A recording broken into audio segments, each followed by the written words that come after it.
शिवस्वरूप राष्ट्रसंत सद्गुरू जनार्दन स्वामी महाराज यांच्या कृपाशीर्वादानं तसेच परमश्रद्धेय स्वामी माधवगिरीजी बाबा यांच्या शुभप्रेरणेनं शुभ आशीर्वादानं नित्य नियम विधीचा महिमा श्री बाबाजींच्या सोमुखातून त्यांच्याच शब्दात आपल्या समोर सादर करीत आहोत। श्री बाबाजी सांगतात, ज्याच्याजवळ पैसा आहे तो सोनं घेईल, तसं ज्याच्याजवळ पुण्य आहे तोच या विधीचा महिमा गाईल व विधी घेईल। नित्यनियम विधीचं एक एक अक्षर ब्रह्मांड मोलाचं आहे। ही नित्यनियम विधी विद्वानाला दाखवा, भविष्यवानाला दाखवा, कुणीही चर्चा करा। या नित्यनियम विधीची विधी म्हणजे बाबाने काही थोतांड नाही मांडलं, कवित्व नाही केलं, तर या जगातील वर्णन नाही केलं। मग जे पुरातन अमृतमय असणारे गीता, भागवत, वेद, शास्त्र, पुराण यातून जसं ताकातून दह्यातून लोणी काढलं त्याप्रमाणे सर्व ग्रंथातून सार काढलं बाबांनी। हे प्रत्येकास सापडणार नाही। खरं विद्वान कोणी विद्वान असेल तर आयुष्यभर तपास केला तरी सापडणार नाही।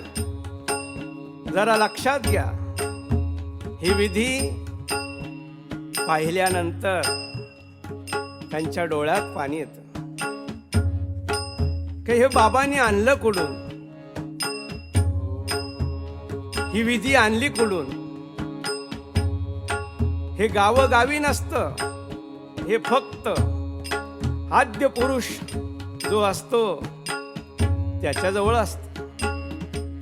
ज्या घरात गेला म्हणजे त्या घरातला जो व्यवहार असतो त्या संतांना, त्या शिवयोग्याला माहीत असतं आणि म्हणून त्या वस्तू त्यांच्यात आल्या। पार्वतीच्या रूपानं आपल्या जगात फैल्या। देव द्यायला तयार नाही आणि घेणाराही घेत नाही, तर काही उपयोग नाही। याकरता ही विधी कशी आहे पहा। विधी म्हणजे मूळ शब्द असा आहे, विधियुक्त लग्न, विधियुक्त पूजा। ज्याच्या मुखी विधिदान तोच खरा पुण्यवान, तोच खरा भाग्यवान। एवढाच शब्द बाबांनी आत्राप लावलाय। बाबांनी स्वतः हे कवित्व नाही केलं, तर विधीचा महिमा सांगतात बाबा। ज्याच्या मुखी विधी ही आली तर त्याचं वर्णन होणार नाही। मरणप्राय झालेले लोक या विधीनं पटकन संजीवन होतात। आणखी कोणता अनुभव पाहिजे तुम्हाला?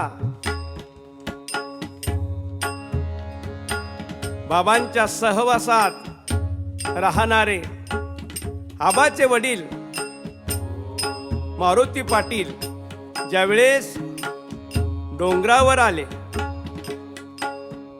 विधी ऐकून तल्लीन झाले। नंतर त्यांनी ती विधी घेतली, म्हातारपणात ती एकांतात पाठ केली, आनंद झाला। आणि मरताना त्यांनी कोणत्याही देवाचं, साधूचं किंवा गुरुचं ध्यान केलं नाही। गुरूंचं ध्यान न करता विधीचं ध्यान केलं आणि म्हणाले, माझी विधी आणा, ते सांगतात बरं का. बाबा म्हणत्या, बाबांच्या कानाला हात आहे. अशीच ती विधी कानाखाली ठेवून, त्यावर डोकं ठेवून प्राण सोडला. सांगा सांगा, त्या प्राण्याचं काय वर्णन करू. स्वतः जनार्दन स्वामी सांगतायत, अंतकालेच मामेव स्मरण मुक्ता कलेवरम. श्रीमद भगवद्गीतेतील भगवान अर्जुनाला सांगतायत, अंतकाळी माझं जो ध्यान करील तो मलाच येऊन मिळेल, यात शंका नाही. म्हणजेच तो मद स्वरूप भगवत स्वरूप होतो, असा या विधीचा महिमा आहे. राष्ट्रसंत सद्गुरू जनार्दन स्वामींनी, गुरुमाऊलींनी आपल्या साधन काळात सनातन वैदिक धर्माची मौलिक ग्रंथ संपदा असलेल्या धर्मग्रंथांचे अध्ययन केले. त्यातून मानवाच्या भौतिक, अधिभौतिक, आध्यात्मिक दुःखाचा परिहार व्हावा व सात्विक सुखाची प्राप्ती व्हावी, त्यातून हा अमृतबोधिनी नित्यनियम विधी तयार केली. या नित्यनियम विधीचे त्रिकाल पठन मनन जर केले तर दिव्य आध्यात्मिक अनुभूती, आध्यात्मिक समाधान, दिव्य ज्ञान, मनाची विलक्षण प्रसन्नता प्राप्त होते. सर्व आध्यात्मिक आश्रमीय व्यवहार, मोठे मोठे सत्कार्य, यज्ञ, जप, तप, अनुष्ठान, अन्नदान, मंदिराची उभारणी यासारखे भव्य दिव्य कार्य या विधीच्या सामर्थ्याने पार पडत आहे. सद्गुरू जनार्दन स्वामींनी आपल्या समस्त आध्यात्मिक अनुभव विश्वातून समग्र कल्याणकारी मानव जातीचे कल्याणकारी व प्रेरणादायी असलेले जे पौराणिक ग्रंथ, वेद, शास्त्र, पुराण, श्रीमद भगवद्गीता, श्रीमद भागवत व इतरही अनेक ग्रंथातून संशोधित केलेल्या अनेक मौलिक श्लोकांचे सुनियोजित संकलन करून समस्त जनता जनार्दनासाठी हा नित्यनेम विधी म्हणजे शिवपाठ छोटासा ग्रंथ श्री बाबाजींनी उपलब्ध करून दिला. या पठनाने, श्रवणाने भाविकांना, भक्तांना पुण्य, प्रतिभा, प्रज्ञा आणि प्रभू प्राप्ती होऊ शकते. असा स्वतः जनार्दन स्वामींचा अनुभव आहे.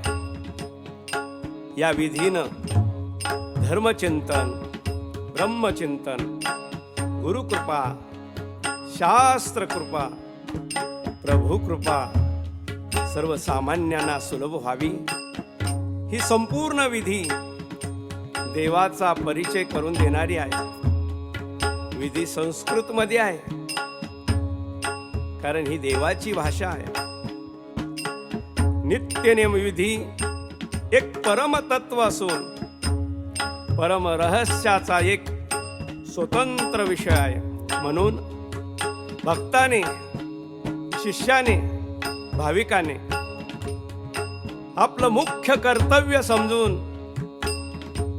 अतिशय श्रद्धेनं श्रवण पठन करावं. प्रतिदिन नवीन नवीन सद्भाव उत्पन्न होतात. या विधीमध्ये स्तुती, स्तोत्र, वंदन आहे. विधी म्हणजे परमेश्वराच्या समीप जाण्याचा सरळ मार्ग आहे. सद्गुरु जनार्दन स्वामी नेहमी म्हणतात, नित्यनेमविधी हा देवाचा प्रसाद आहे.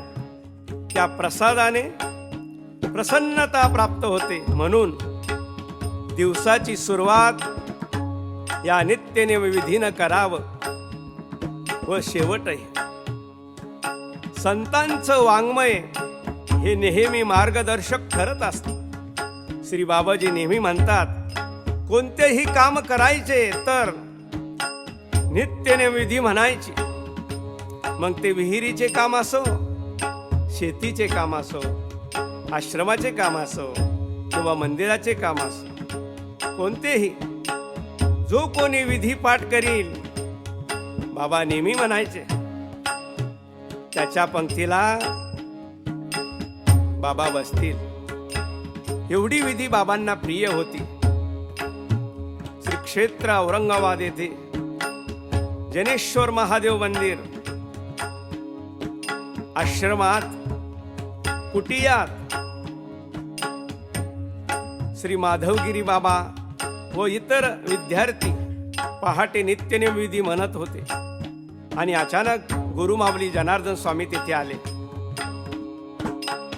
त्यांनी विधी ऐकली आणि म्हणाले, माधव बाबा वाह, उत्तम. आज आश्रम मंदिर बांधल्याचे सार्थक झाले.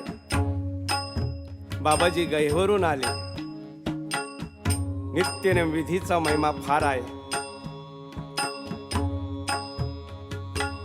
नित्यनेम करायला फार महत्व आहे.